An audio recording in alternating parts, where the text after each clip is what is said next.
I spent almost a decade as a professor in higher ed teaching musical theater and theater. And then one day, for a pivotal reason, I decided I wanted to try something different. So I became an independent educator, working on my own, for my own, creating my own courses, classes, digital products, all of the above, one-on-one, group, teaching this literally virtually like I'm talking to you right now, and became an independent contractor working for myself. So I get this question quite a lot. And in this video, I'm going to answer how I did this, how it's been working out for me, the nuts and bolts of making this an actual livable wage. And then also, I'm going to answer all the questions that I get. Specifically, I receive this quite a lot in one of the Facebook groups, The Professor is Out. I highly recommend it if you're thinking about leaving academia and kind of working for yourself. Check it out. It's a huge, amazing support system. And I wanted to answer all these questions in one main overall video. So I hope this is beneficial and helpful for you if you're considering leaving academia and working independently as an educator. One of the reasons why I decided to leave academia was because of the toxic and traumatic situations that I was experiencing on a daily basis. And I'm not saying that's all of academia, but that was the experience that I had. And it was not joyful. It was not happy. I did not enjoy my job. I did not love getting up in the morning. It just wasn't worth it for me at one point. And that was a decision that I had to make on my own that served me, because everybody's situation in academia is very different, as you know, right? I was teaching quite a lot online. So many of my courses were asynchronous. Some of them were synchronous, especially at the R1 institutions. There was some type of virtual component where we would meet once or twice a week in class. And this also did come out of 2020, more so than prior. But I was still teaching online quite a lot. And so I knew that side of the world. And being an actress, it gave me another component that I enjoyed actually teaching online, and I was really good at it.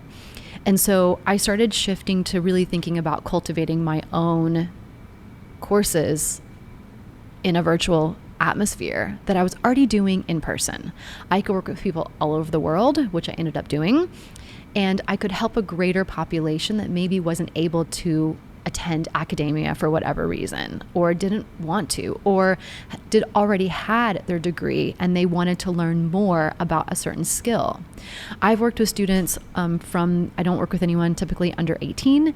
And so from 18 to all the way up to 80 in all capacities in my industry of musical theater and career coaching and performance coaching. So if you're thinking about what you're teaching now in class, is that going to be applicable to people all over the world in different capacities that maybe, don't want to go into a classroom, or aren't able to for whatever reason, or are getting a new skill in life, whether it's personal, whether it's professional? That was really a market that I knew I could tap into because I had been doing this all my life at the college level, and that would essentially transition into a business for me. I was also really tired of doing committees and different types of events that I knew were not benefiting the students.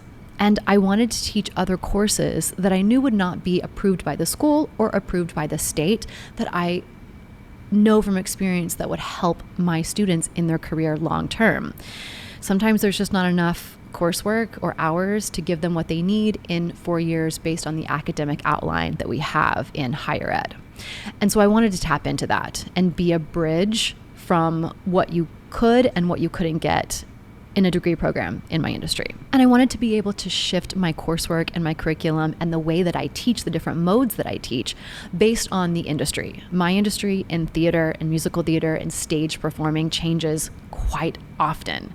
And so I wanted to be able to adapt to that so I could give my students the most reliable, but yet also the most up-to-date information in my industry so that they could succeed. And I needed to do that on my own outside of academia. So I started my own business. Here's a little bit about how I started testing this out to see if, one, I can make money, and two, if there was a need or a want for it. I started with one-on-ones. So I literally did this for my website, and I use Squarespace, and I use Acuity through my Squarespace website. This experience also taught me how to build websites, which I do now for my clients, and to build businesses through websites, which I do now for people as well. So the skills you learn doing something like this are quite amazing as well. So what I did is I actually did a trial week of one-on-ones, and they were 30-minute sessions. And I literally set up my calendar. I set it up through Acuity where everybody could book with me one-on-one in the timeframes that I wanted to for free. And I posted that link and I said, hey, I am interested in doing career coaching and coaching in the theater and musical theater industry like I have been doing the past 10 years.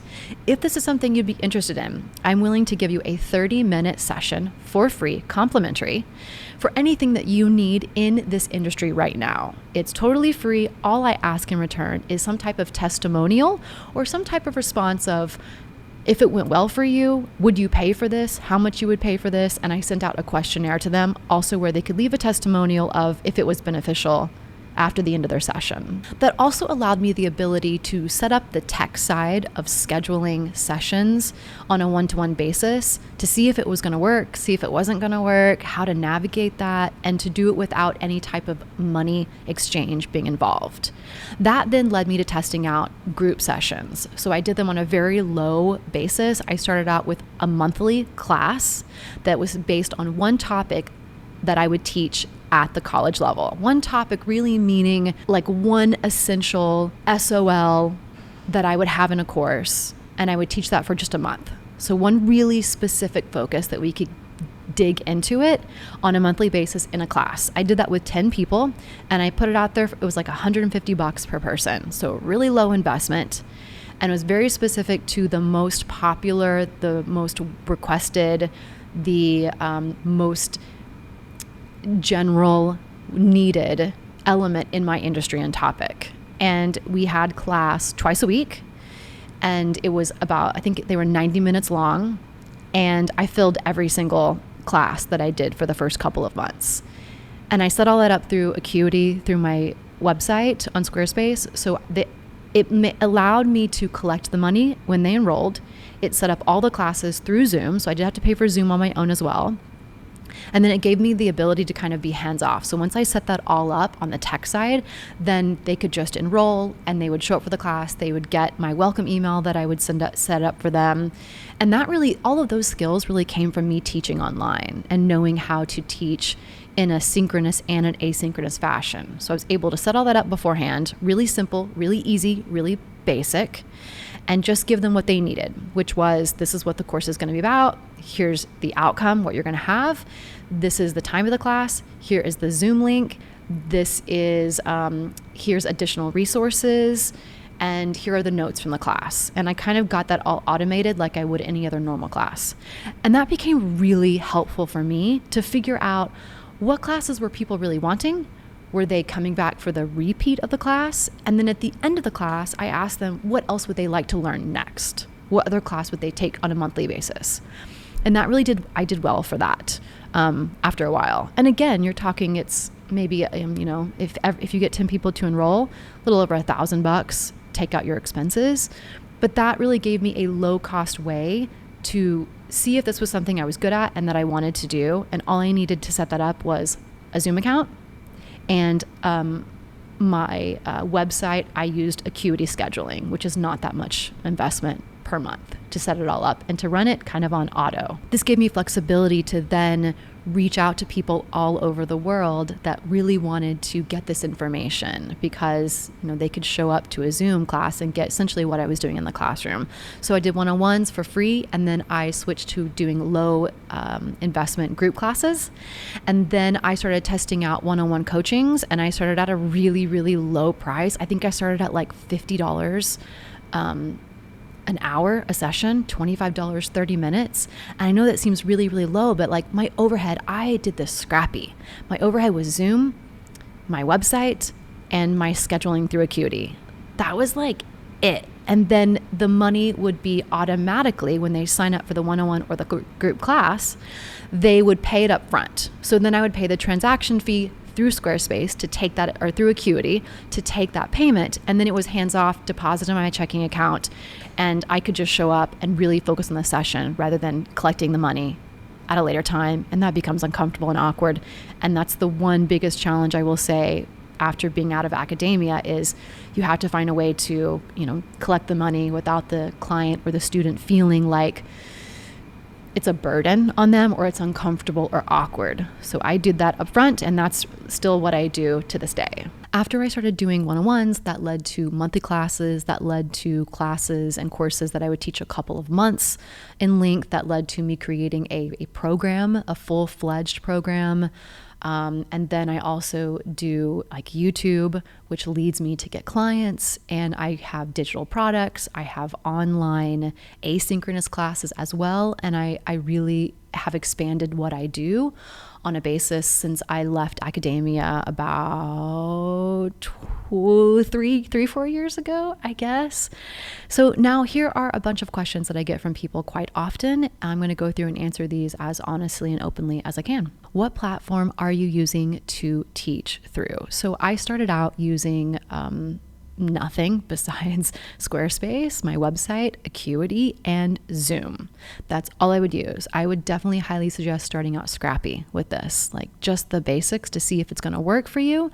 So you're not investing a lot of money up front. That is such a big mistake that I see people making, is they're creating this big thing and they create all of it and then they try to sell it. No. Sell before you create. That would be my biggest advice to you, and test it out before you create it. So the platform that I started out using to house all of my courses, classes, digital products, all that jazz was Kajabi. That was my first one.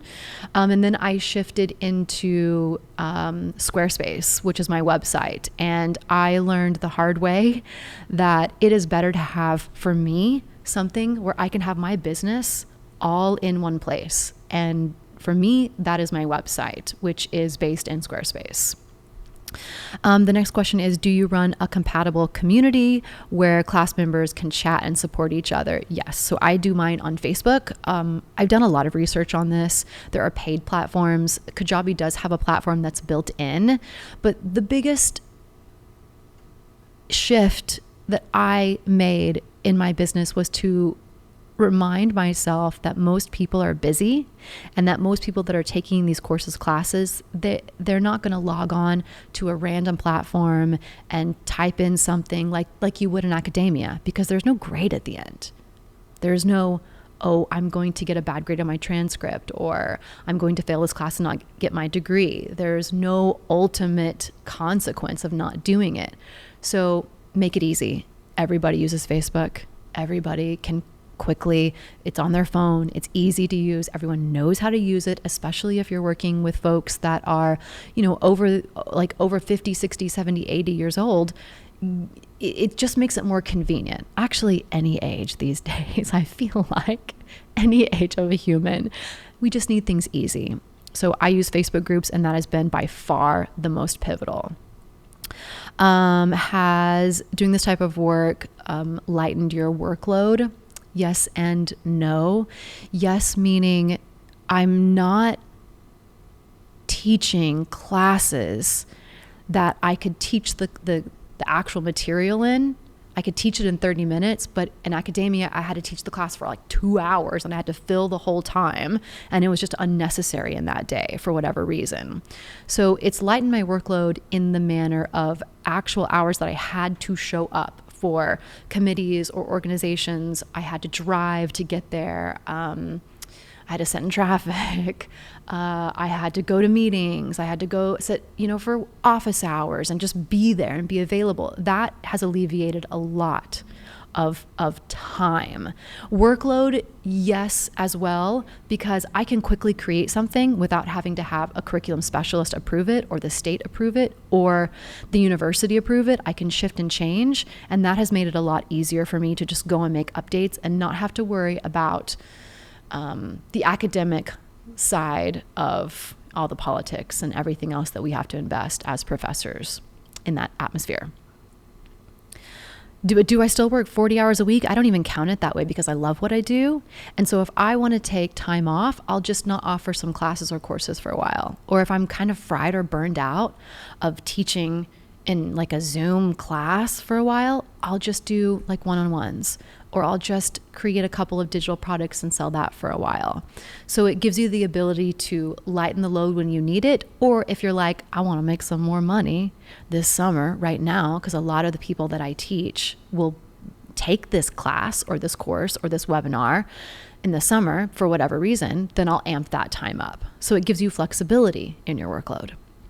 But you have to, this goes into my next question that I get quite often is, how do you manage doing it on your own? I mean, you're a solopreneur. You really are in this. So sometimes my workload is heavy because I'm having to learn a new skill, like how to, build your own website, how to build your classes in this other platform, how to use Zoom, how to virtually teach in a way that it makes people comfortable. So sometimes I have to learn a new skill, and that will make my workload heavier because I'm having to learn it plus teaching what I'm normally teaching. The next question I get is, this is the money question, right? Are you making more or less or about the same teaching at an institution? It is honestly both sides of the coin. Sometimes I am making more. Sometimes I am making less. It's really dependent upon the effort that you put in, how your business is developing, and if you're willing to say, what I'm doing right now is not working, so I have to pivot. And that's honestly the hard part with doing this for a living, is you have to be willing to say, this is not working. I gotta learn this new skill. I've got to get this new coach, or I've got to figure out what I can do for the people that I serve so that they will want to come work with me and that it will benefit them right now as the industry stands for you in your industry. And let me give you a really great example here is, I've been running a program for quite a long time, and it's a big investment program upfront, and they get access to me on a weekly basis, and they get access to all of my modules and coursing. And that really worked for a couple of years. It was doing really well. The community was thriving. And then the past year, I've had to really shift and really sit back and ask myself, why are people not enrolling? Why are people not wanting to invest? And that has to deal with income, society, the cost of living going up, and how my clients are allotting their money. So I've had to rethink and revisit, how can I still serve my clients in a way that I make money, but a way that benefits them in the long term? And a big hefty program isn't going to be it right now. And that's okay. But that's the hard part about navigating the financial side, is there is no salary. There is no, you're guaranteed to get this X amount of dollars. It really, it's almost impossible to have that. So it could be more, it could be less, it could be equal. I know people in this industry that make way more than they made in academia, but it also depends on what were you making in academia. I taught as tenure faculty and adjunct faculty in California in my almost decade of teaching. And so I was making really good money, like close to six figures when I was full time. And even when I was adjunct, it was a great amount of money that I could supplement with a few other things that I was starting to do, which actually was YouTube, and supplementing with teaching online and coaching online and career coaching in my industry of musical theater. But it depends on where you are. I know folks that were making $50K in academia, and then they left and they're like, I can make that no problem. So it really is dependent on who you are, where you are, and what your expectations are going to be for your business. Do you have a training or some type of course that you took that helped you through this? Yes, I had a couple actually, and there are a lot of courses out there, big investments and little ones, that will help you with this. If you want to know, I don't share that publicly. Some of the investments I found were great, and some of them I found were not great. So you can always message me and email me if you'd like to, and I'm happy to kind of give you that privately. Or if you want to ask me about certain people, I'm happy to do that as well. But my suggestion to you is, coming from academia, you have a lot of skills, you have a lot of resources.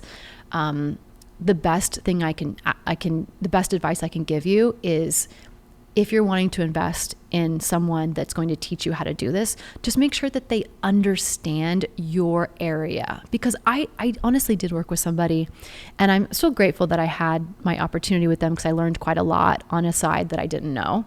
But they didn't understand the musical theater world and how constantly it changes. And so some of the elements of the way that I was delivering the content and selling it, it just didn't land for me. So again, you're not going to get everything from a coach or a program about how to do this. It's really just about you kind of starting it and figuring it out along the way, and be willing to make pivots and changes. And if you want to work with somebody, start out with maybe like a one-on-one thing where you get with them and say, this is the problem I have, this is the help I need. I hope that's helpful for you. The next question I get quite a lot is, how do you find students? And this is probably the most frustrating and challenging for people coming from academia. I find most of my clients through Facebook, Instagram, and then this right here, YouTube. So I find a lot of my clients I have another YouTube channel. This channel, I ended up shifting. I started this actual channel during 2018, and it was about musical theater tutorials. And then I shifted in 2020 just randomly, and this is how this channel took off. And then the last couple of years, I realized that I needed to start a new channel for all my musical theater tutorials. So maybe you saw that if you're subscribed to me and you saw my content and you were like, singing, dancing, acting, what is this? That's not what I do. So I shifted it, and I have a whole nother channel just for that called Musical Theater Pro that I'm shifting. And this one's called Virtual Teaching Pro. Yeah, it's perfect. So online, honestly, Instagram, Facebook, I don't use LinkedIn because that's not where my audience is hanging out. Musical theater performers don't really hang out there. But that's something to think about, is where are your people? Where are your students, clients, whatever word you'd like to use? Where are they hanging out? And mine are hanging out really on Instagram. I tried TikTok. TikTok for me as a human being was not healthy. So I deleted that app real fast. Also, my email list that I've been building up for the last couple of years, referrals from other people, Facebook groups that I support in and help out in and give advice in, and then they may come to me for help and assistance. But it really is all online. So I would say, as someone leaving academia, what resources do you have that you can tap into as well? I will have other faculty that I used to work with that will send people to me because they either graduated and they're looking for help. I have a lot of students that actually graduated from a BFA in musical theater, which is my industry. They will graduate and then they will kind of search me and find me, because one of my niches is bridging the gap between college and the professional world in musical theater as a career. And so a lot of them will kind of find me from colleagues or their faculty, their professors, their mentors, their friends. And also because I'm in the industry right now, like I work as a professional performer. And so people will see me at auditions or see me on YouTube or on Instagram or get recommended to me because I'm doing the thing that they're wanting to do. And I've been doing it my entire life. So they see me doing it and then they reach out to me and DM me on Instagram. So it is not easy to find clients and students. It is hard to do. I will say though, I have never paid for advertisements, ever. I've never paid for Facebook ads. I've never paid for YouTube ads. The biggest advice I can give you is to ask yourself, how can you find your students in the easiest way to give them some support for free at first, that they will then come and pay you for it? And that's not easy. But I hope that's helpful and beneficial for you. Get really comfortable with online marketing. Get really comfortable with, is Facebook your jam? Is it Instagram? Is it TikTok? Is it YouTube? Is it this?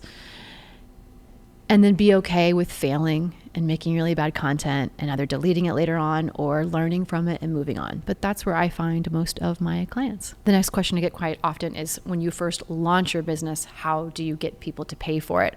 I mentioned this at the beginning of the video, but the first thing I did was I started out with doing a free week of one-on-ones, and I just packed my schedule and I learned how to do it. And a lot of those clients, I learned the process of setting it up, the whole system, but also a lot of those clients actually came back and paid me for sessions.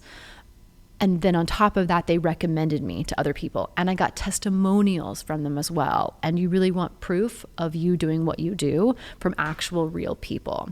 So the other way that I started to get clients when I launched my first couple of programs and classes is to sell before you create. Sell before you create. You do not want to sell something. You do not want to create something and then sell it, and you spent like hours and hours and hours, and you've invested all of this money in the platform, and then it doesn't sell, and then you're so disappointed. Something else I did was I did a lot of research before I launched, and I literally asked like hundreds of people in my industry of musical theater for my clients, what were they looking for? What were they needing? What would they be willing to pay for it? Would they be willing to pay for someone helping them solve the problems? And how would they want to get that information, in what form? That really helped me, because then it made people aware of what I was doing. And then when I launched it, I could go back to them and say, hey, I launched this thing. You were a part of helping me figure this out. I'm willing to give you a discount if you'd want to join and be one of the first founding members. That was helpful for me as well. So research, and then to kind of get the word out, ask questions, and build it based upon what people actually want and what people will actually pay for, rather than what you think that they will want or pay for. That's the difference with academia, right? They're going in knowing what they have to sign up for, but we have to flip that mindset and say, what do they really want and how much are they really willing to pay? And it may not make you happy in the long run, but it is the way to find a path to making money and a path to creating content and courses that people will actually want to pay for and to invest in. I get asked quite a lot about what should I teach based on my expertise. And I will tell you, if you're going to go independent, teach what you know really, really, really well. And don't allow that academic mindset of, well, people need to know math, or people need to know science, or people need to know how to perform a monologue in my industry. You can flip that, and you can ask yourself, what was really beneficial and helpful for me in my career to get to where I am today? What is beneficial now, currently in this time period, that no one's teaching? What is missing from academia that you would like to teach someone, that you over and over repeatedly see a missing link? And a course or a class or a webinar that you can charge for can be anything from $10.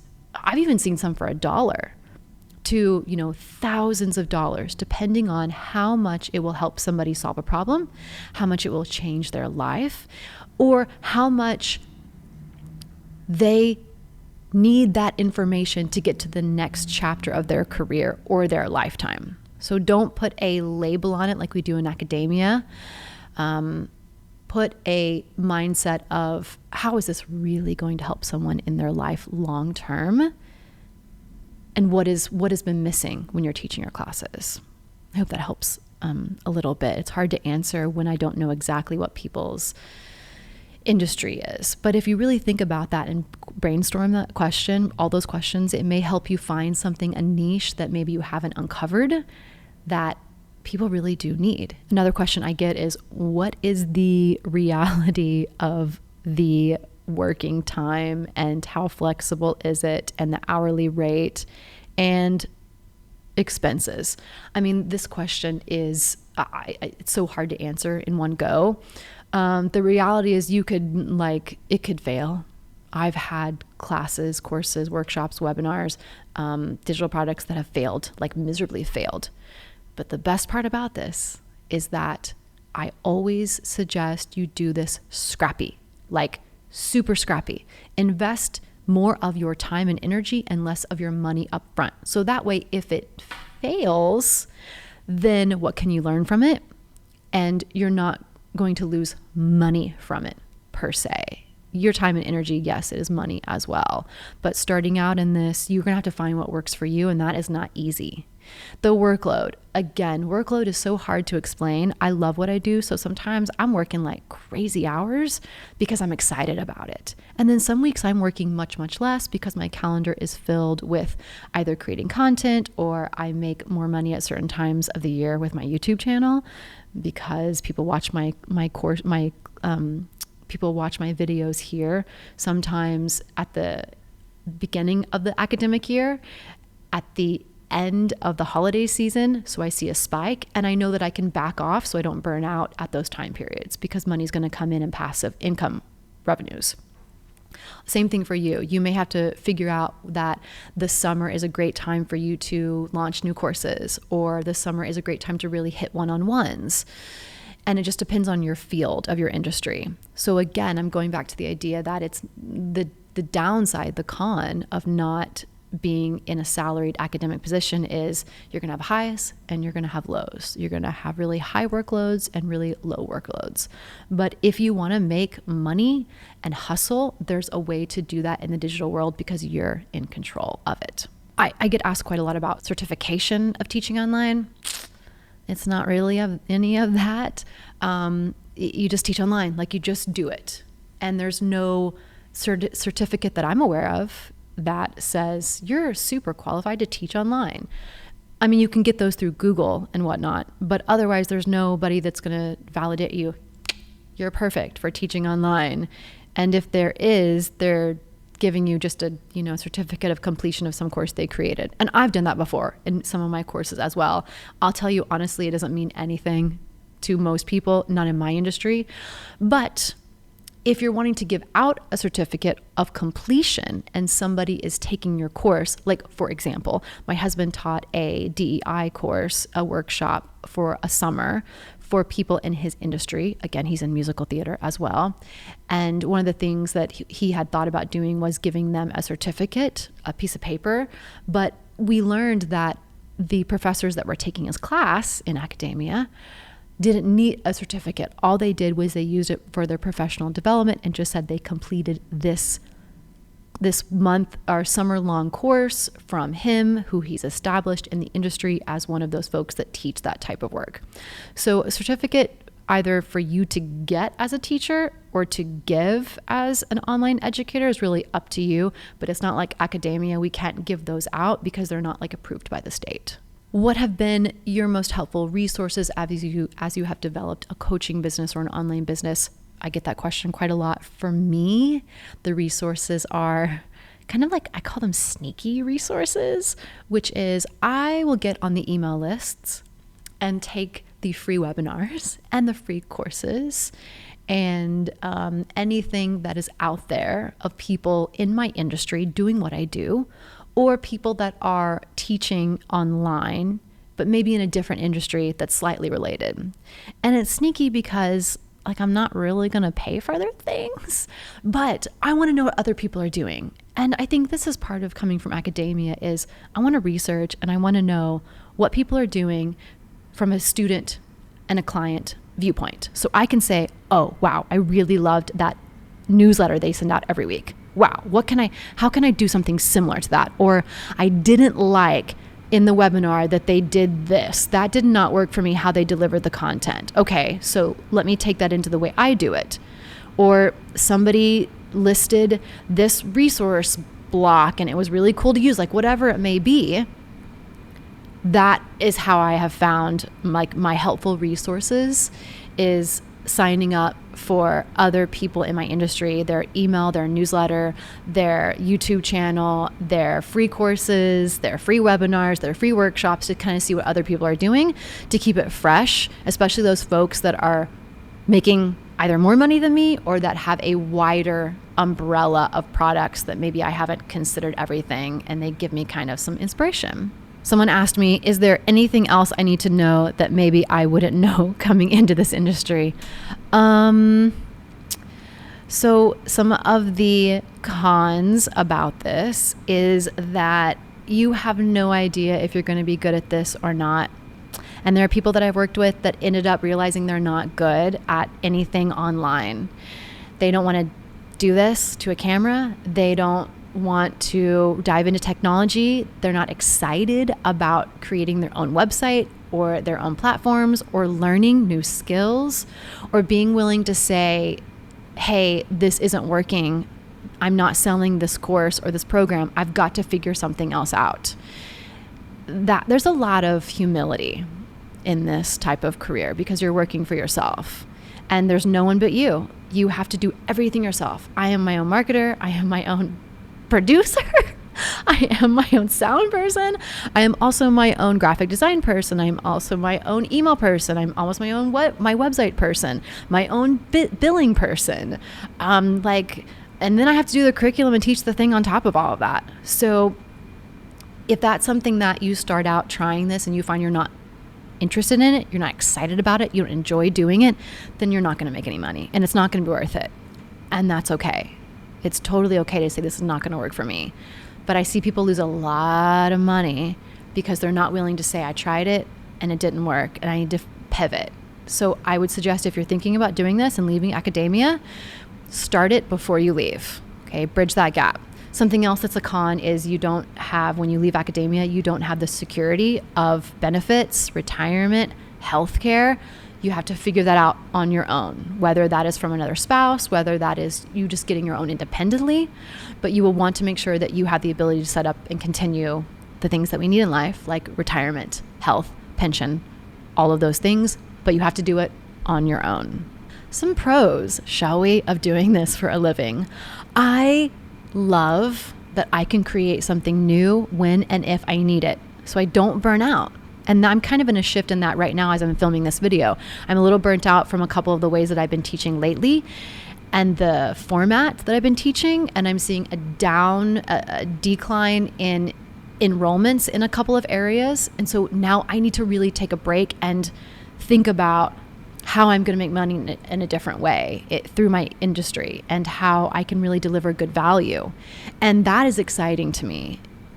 So it needs to be exciting to you. You need to be excited about being on camera. If it's a synchronous type of way in coaching, you need to be excited about figuring out how you can make your audio better if you're working one-on-one or in a group atmosphere. You need to be excited about creating a new website and giving your clients more value for their dollar. You need to be excited about saying, I found this thing that no one is teaching in academia, in my industry, and it's going to make people really excited, and people are going to get so much value of it. That's one thing that I found out, is no one was teaching career coaching how to actually live a life that I have done my entire career in musical theater as a professional. And so teaching that to people turned into sessions that I at first felt really uncomfortable with, because I thought, why is someone paying me to teach them how I've lived my life in this industry? But you're offering value. It's just in a non-academic way. Also, you have to figure out a system that's going to work for your clients so that they get the information and actually complete the information and see results from it. And that oftentimes doesn't come from a grade or a required turning in a something or a test of something. It's very different to switch from academia to your own independent education systems. There are no consequences for the student. You get a bad grade, or you don't get enrolled in the next class, or you don't get your degree. So it has to really be an understanding from you that a lot of these clients aren't going to get results, because they just aren't, because they're not willing to do the work. And that's okay. As long as they're paying you for your education, your experience, your knowledge, your time, then that's the best that you can do. And that can be really hard coming from academia, is to not have them show up, is to not have them complete what you know that they're capable of doing, because there's no consequence tagline at the end of it. So you just have to have a mindset shift too of, I'm going to do the best I can, but it's not my job to make sure they have completion like I would on the academic side. I hope that was helpful for you if you're deciding to leave academia and head into the world of independent education. There are no rules. There are no boundaries. It really is just dependent upon what you'd like to do, you testing it out, you trying it, and you seeing what works for you in your industry and your field. I'll see you in the next video.